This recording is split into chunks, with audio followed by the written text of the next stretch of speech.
Bom, primeiramente eu vou falar um pouquinho da POI que eu tinha levantado a mão, mas acabei não sendo atendido, que é sobre a questão da fome. A gente não falou que a fome não existe no nosso discurso. Não sei se isso foi interpretado de algum jeito, mas foi um erro de comunicação.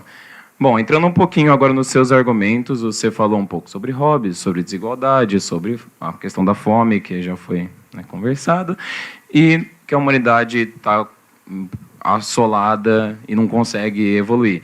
E eu acho que todo mundo que vive no planeta Terra sabe que realmente não está legal. Tem muita coisa errada, isso é fato e não tem como falar que não tem. Tem a questão da fome, tem a própria questão da desigualdade, etc. Mas eu vou entrar em alguns outros tópicos e tentar rebater isso. Bom, o principal ponto da argumentação da oposição é que nós não estamos trabalhando com agora, a gente não está trabalhando com o passado, a gente está trabalhando com o futuro. Então, nós estamos trabalhando com ação e reação. Basicamente, nós temos problemas que foram criados no passado por interesses políticos e por interesses de algumas pessoas em cima das outras, e a gente está tentando trabalhar para que isso não destrua o nosso planeta. Afinal, não tem planeta B, a gente só tem um. Então, por exemplo, a COP, que foi citada pela oposição, que sim, foram muito significantes, tomaram muito protagonismo. Esses eventos sempre existiram, essas discussões sempre existiram, mas a gente vê que elas estão estampadas nos jornais, elas estão sempre aí na frente, as pessoas sabem que elas acontecem, elas interpretam, então é esse protagonismo. Pode falar, amiga. Você e sua dupla dizem que o passado e o presente não afetam o futuro, mas como isso funciona? Porque a gente está trabalhando uma coisa de causa e consequência. Você tem que ter uma reação sobre as coisas que aconteceram no passado. Uma guerra vai afetar as coisas do futuro e por isso ele vai ser ruim. Você mesmo disse a palavra, reação, que é o que eu citei nos primeiros 5 segundos do meu discurso, que é o que a gente está trabalhando. A gente está tentando consertar as coisas que aconteceram no futuro. Eu vou dar uma retomada, então, que eu acho que pode não ter ficado claro. Mas a gente está lidando com problemas que foram causados há 100 anos atrás, problemas políticos, problemas climáticos, por optar utilizar o carvão e etc., que era o que tinha, não tinha muito o que fazer. Então, o que eu estou falando, basicamente, é que os problemas eles acontecem, os problemas existem agora, eles existiram, e a gente tem que fazer com que eles deixem de existir. Então, basicamente, eu estou falando de reação, eu estou falando do protagonismo das organizações quanto a isso. Pode falar, João. Você disse que os conflitos acontecidos há mais de 100 anos, por exemplo, você exemplificou como, por exemplo, o conflito por carvão. Só que esses recursos naturais que você comentou não vão aumentar no futuro. Em fato, eles vão diminuir pelo uso deles. Então, se deve gerar mais conflitos. Aqui o debate não é sobre matriz energética, mas a questão é que o que eu falei que o carvão causou um problema climático. Mas, enfim, vou adiantar, porque senão a gente não vai sair nunca disso. O principal ponto é que a humanidade, pela primeira vez, ela está alinhada. É um consenso para a grande maioria, grande massa da humanidade, que os problemas existem, que eles estão aqui, que a guerra na Ucrânia não é legal, que o efeito estufa realmente deixou de ser uma discussão e virou uma realidade nos últimos 3 anos, isso é extremamente recente. Então, é a primeira vez que a gente vê numa pandemia, por exemplo, os países do G20, etc., deixando de lado parte da política, parte da diplomacia, para colocar os bens da humanidade na frente.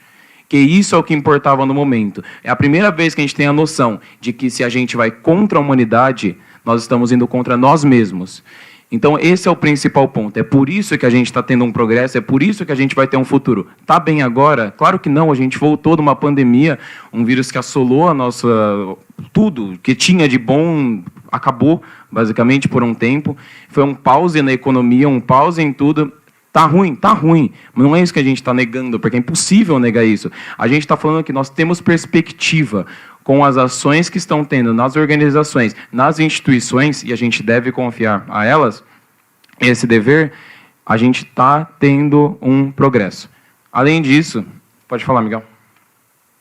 Como é que você pode me dizer que as organizações estão se unindo para resolver problemas da humanidade, sendo que a gente está tendo uma guerra que começou nesse mesmo ano?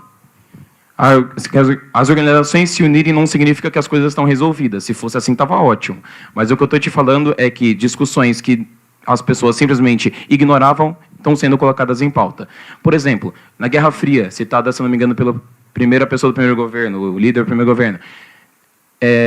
Foi basicamente uma guerra de orgulho, uma guerra simplesmente política, não tinha nenhum interesse além disso, onde foi investido milhões, até bilhões de dólares em uma missão para levar os humanos para a Lua, por exemplo, com que interesse? Interesse político.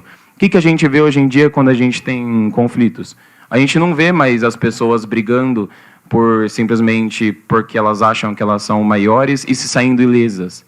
A gente vê a Rússia fazendo um ataque contra a Ucrânia e sendo odiada pela OTAN, odiada pelo resto do mundo, principalmente pela parte ocidental, com um leve apoio oriental, que é claro que vai acontecer pelos interesses, que são países que não são um exemplo de desenvolvimento, eu acho que isso é claro para todo mundo. Basicamente, tudo é um processo.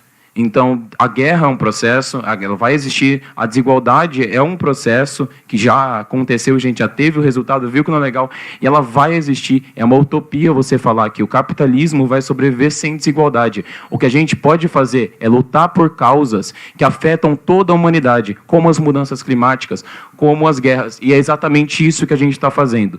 Tudo que está no alcance das organizações, no alcance da humanidade, está sendo discutido e está sendo lutado.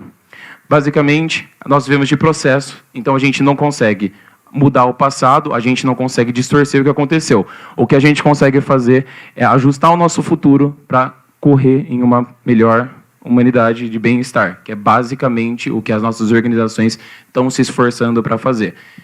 Em, basicamente, sei lá, muitos anos de ONU, a ONU foi criada acho que em 70, um negócio assim, em muitos anos de ONU, é a primeira vez que a gente vê, basicamente, realmente o protagonismo.